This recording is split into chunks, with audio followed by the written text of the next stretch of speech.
ভাই একদিন পতিতালয়টায় গেল।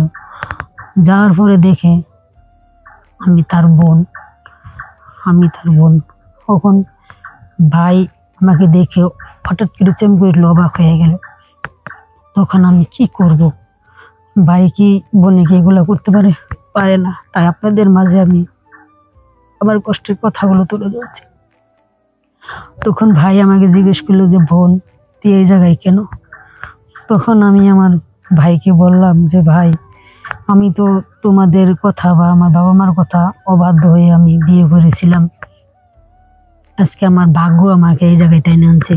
তা আমার স্বামী আমাকে পতিতালয়তেই বিক্রি করে দিয়েছে। তখন আমার ভাই কথাটা শুনে অবাক হয়ে গেল। তখন কি করবো, ভাই তো আর বোনের এগুলা কোনো কিছু করতে পারে না।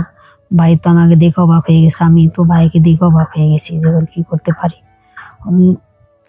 ভাই আর বোন, ভাই বোনের ভিতর তো এগুলো করা সম্ভব না। তখন ভাই আমাকে জিজ্ঞেস করতেছে যে, কি ব্যাপার বোন তুই এখানে কেন?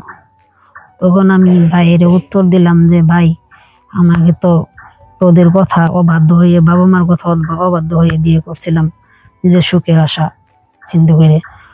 এমন সুখ আল্লাহ আমার কপালে দিছে, আজকে আমার পতিতালয়তে বাস করতে হয়। আসসালামু আলাইকুম।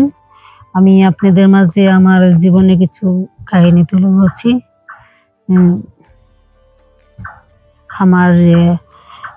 আমার বাড়ি হচ্ছে ঢাকা গাজীপুর। আমার নাম পিয়া। আমি আমার বাপ মার কথা না শুনে, আমার বাপ মার কথা বাধ্য হয়ে আমি একটা ছেলের লোকে প্রেম করতাম। ইদানিং অনেক দিন তার সাথে আমি কথাবার্তা বা এমনি অনেক কিছু বলছি। পরে আমাকে নিয়ে একদিন বললো ঘুরতে যাই। পরে ঘুরতে যাই তো আমাকে সেই এমন একটা জায়গায় আমাকে নিয়ে গেছে। আমি সে যে জায়গায় নিয়ে গেছে মানে আমি কোনো কিছু চিনি না বা আমি বুঝতেও পারছিলাম না। কারণ আমার এমন এক জায়গায় নিয়ে গেছে, সেই জায়গা হচ্ছে মানে জায়গাটার নাম হচ্ছে পতিতালয়। আমার মনে করেন আমার স্বামী সে আমাকে বিক্রি করে দিছে। তো এমন এক জায়গায় আমাকে বিক্রি করে দিছে, সে জায়গায় মনে করেন ওখান থেকে বের হওয়া কোনো ক্ষমতা আমার নেই বা কোনো কায়দা নেই আমার বের হওয়ার মতন। তারপরে অনেক দিন, মানে একদিন 2 দিন 3 দিন, অনেক দিন, প্রায় 1-2 মাস 3 মাস সে আমি পতিতালয়তায় থাকলাম। মানে করেন বাধ্য হয়ে আমার কাজটা করতে হয়েছে। হঠাৎ করে যে সময় 2 মাস চলে গেল, 2-2.5 মাস চলে গেল, আমার ভাই একদিন পতিতালয়তায় গেল। যাওয়ার পরে দেখে আমি তার বোন। তখন ভাই আমাকে দেখে হঠাৎ করে চমকে উঠলো, অবাক হয়ে গেল। তখন আমি কি করব? ভাই কি বোনকে এগুলো করতে পারে না। তাই আপনাদের মাঝে আমি আমার কষ্টের কথাগুলো তুলে ধরছি। তখন ভাই আমাকে জিজ্ঞেস করলো যে, বোন তুই এই জায়গায় কেন? তখন আমি আমার ভাইকে বললাম যে, ভাই আমি তো তোমাদের কথা বা আমার বাবা মার কথা অবাধ্য হয়ে আমি বিয়ে করেছিলাম। আজকে আমার ভাগ্য আমাকে এই জায়গায় টেনে আনছে। তা আমার স্বামী আমাকে পতিতালয়তেই বিক্রি করে দিয়েছে। তখন আমার ভাই কথাটা শুনে অবাক হয়ে গেল। তখন কি করবো, ভাই তো আর বোনের এগুলা কোনো কিছু করতে পারে না। ভাই তো আমাকে দেখে অবাক হয়ে গেছে, আমি তো ভাইকে দেখে অবাক হয়ে গেছি যে কি করতে পারি।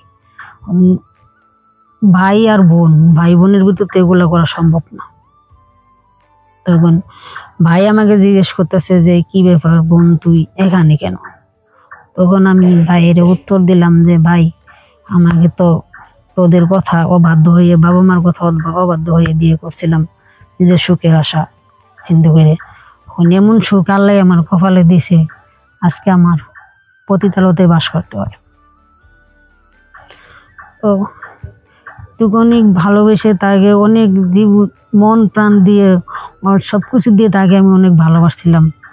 আর ভালোবাসার প্রতিদান এটাই পাইলাম যে মানুষে যেন কখনো যেন কোনো ছেলেকে এভাবে মন প্রাণ দিয়ে কাউকে যেন ভালো না বাসে।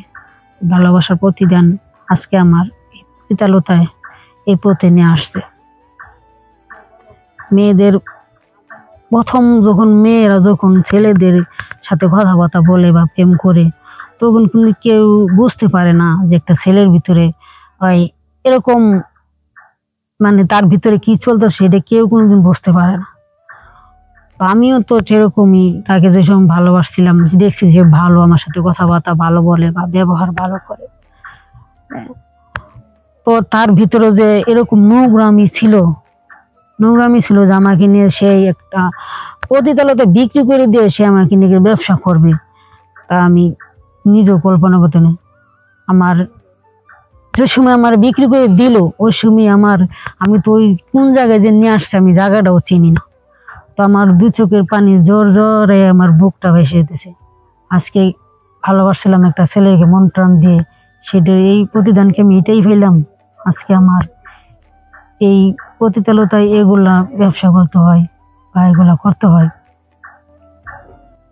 তাই আমি আমার বোন যারা আছে, যারা আমার মতন যারা মেয়ে আছেন, বোনেরা বা ছোট বোনেরা বড় বোনেরা যারা আছেন, আমার মতন ভুল কেউ করবেন না। আমি যে ভুলটা করেছি সেই ভুলটা কখনো আপনারা করবেন না।